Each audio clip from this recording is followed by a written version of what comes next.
There is an instruction manual for destroying Batman. And it doesn't start with a fight. It starts with exhaustion.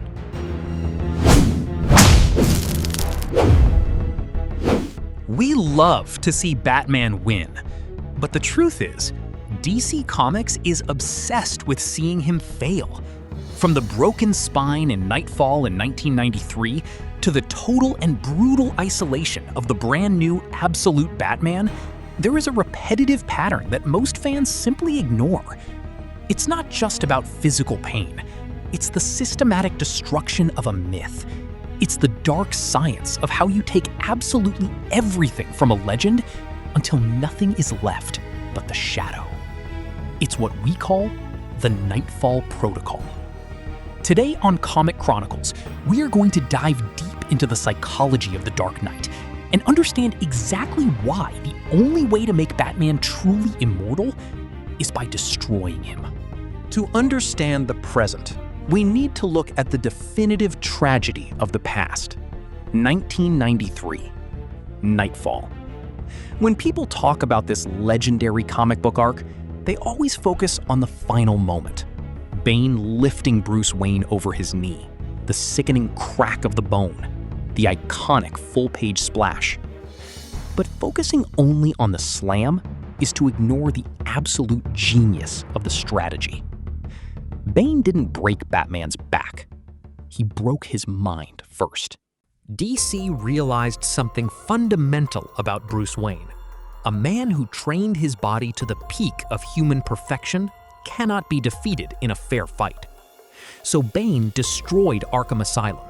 He unleashed every single lunatic, monster, and psychopath onto the streets of Gotham at the exact same time. For months, Batman didn't sleep. He didn't heal. He just fought. From the Joker to the Riddler to Victor Zsasz, Bruce was sick, burning with fever, and completely isolated. This is where the Knightfall Protocol begins, the hero's fatigue. DC tapped into a very real and very human psychological fear, burnout, extreme exhaustion. They showed us that beneath the billions of dollars, beneath the Kevlar and the gadgets, Bruce Wayne is fundamentally human. He has limits. Even a human with godlike status breaks if you deny him rest. When Bane finally confronted Batman at Wayne Manor, the fight was already over.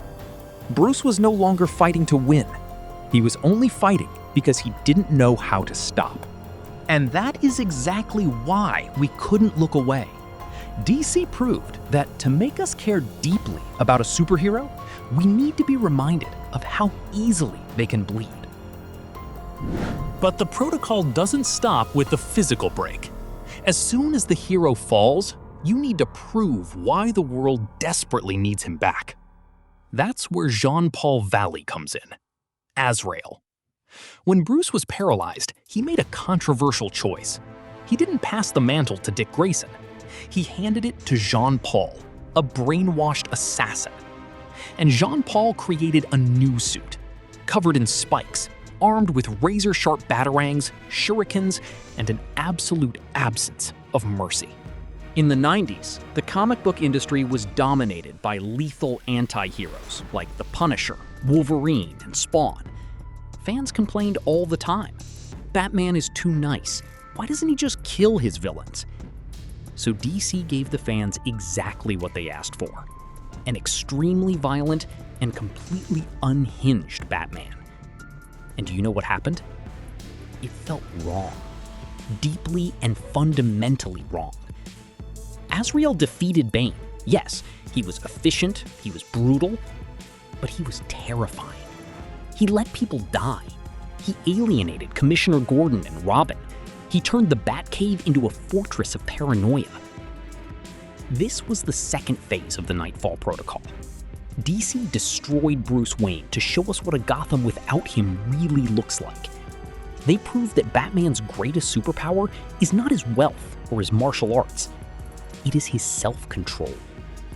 The rule against killing is not a weakness. It is the only thing that keeps the monster in the shadows from becoming worse than the villains he fights. Jean-Paul Valley was physically intact, but morally shattered. Bruce Wayne was physically shattered, but his moral compass was exactly what the world was begging to have back. Before we move on to the shocking new era of Batman, I want to ask you a question. Leave a comment down below right now. Do you think Batman is more interesting when he has all his billionaire gadgets, or when he loses everything and fights just to survive? Comment down below, because this debate is exactly what is shaping the future of DC Comics. The reason why the Knightfall Protocol works so well is because of the villains used to execute it. Bane wasn't just a giant guy with venom in his veins. He was a dark mirror. Bane was born in a prison. Bruce was trapped in a prison formed by his own trauma. Bane had supreme intellect and absolute physical discipline. Bruce had the same. But Bane didn't have an Alfred. He didn't have a father figure to guide his rage. Bane is the living embodiment of what Bruce Wayne would become if he let the darkness completely consume him. Whenever DC wants to break Batman, they send a reflection of his own soul to do the job. And that brings us to the present day, to a reality where the Knightfall Protocol has been taken to an extreme we've never seen before. Fast forward to the present. DC launches the Absolute Universe. If Knightfall broke Batman's body, Scott Snyder's Absolute Batman is breaking his entire foundation. For 85 years, Bruce Wayne relied on a specific safety net. He had billions of dollars, he had Wayne Industries, he had a mansion, he had the best technology on Earth, and most importantly, he had Alfred Pennyworth waiting for him with a warm cup of tea and a medical kit. In the Absolute Universe, DC looked at that safety net and burned it to the ground. This Bruce Wayne is not a billionaire. He doesn't have a mansion. He is a working-class civil engineer. He grew up in Crime Alley. He doesn't have high-tech gadgets designed in a secret lab. He fights with an axe made from the raw materials of the city itself. His cape isn't just cloth, it's a lethal weapon. He is massive, he is furious, and he is completely alone. Why? Why is DC taking away everything that makes him comfortable? Because of the modern audience. Today's audience doesn't relate to a billionaire playboy who solves his problems by throwing money at them. We relate to the daily struggle. We relate to the survivor. Absolute Batman is the ultimate evolution of the Knightfall Protocol. DC realized they no longer need a villain like Bane to destroy Bruce Wayne. They just need to rewrite reality to strip away his privilege. By removing his wealth, DC is asking the ultimate philosophical question. Is Batman the suit and the money? Or is Batman the pure and relentless willpower of a man who refuses to let anyone else suffer? Absolute Batman proves that even if you take away the Batmobile and the billions, the trauma and the drive remain. He's even more dangerous now, because he has absolutely nothing to lose. This brings us to the final uncomfortable truth. Why are we so obsessed with this? Why do videos about Knightfall, the death of the Joker, and Absolute Batman get millions of views? Why do we actively search for the darkest, most violent chapters of Bruce Wayne's life? Because being invincible is boring. Superman has kryptonite. The Flash has his connection to the Speed Force. But Batman? Batman only has his humanity. If Batman always wins easily, he ceases to be a human and becomes a god. And we don't admire Batman because he is a god. We admire him because he is a man who bleeds, who cries, who fails, and who gets his back broken. The Knightfall Protocol, in truth, is not about the defeat. It is about the resurrection. We want to see Bruce Wayne lose his money. We want to see him lose his city. We want to see him pushed to the absolute limit of sanity, staring into the abyss, just so we can watch him climb back to the light. This validates our own struggles. When we see a hero endure the worst that existence has to offer and still refuse to cross the moral line, it gives us hope. DC breaks Batman over and over again, from 1993 to Absolute Batman. Because the true measure of a hero is not how hard they can hit. It is how hard they can get hit and keep moving forward.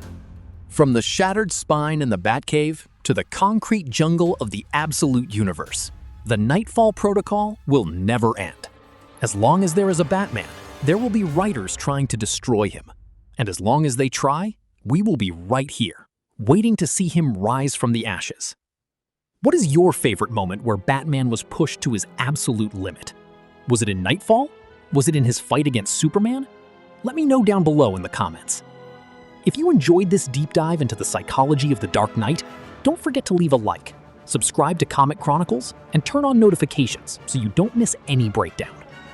Check out our Amazon storefront in the pinned comment if you want to read Knightfall or the new Absolute Batman for yourself. Until next time, keep reading and never stay down.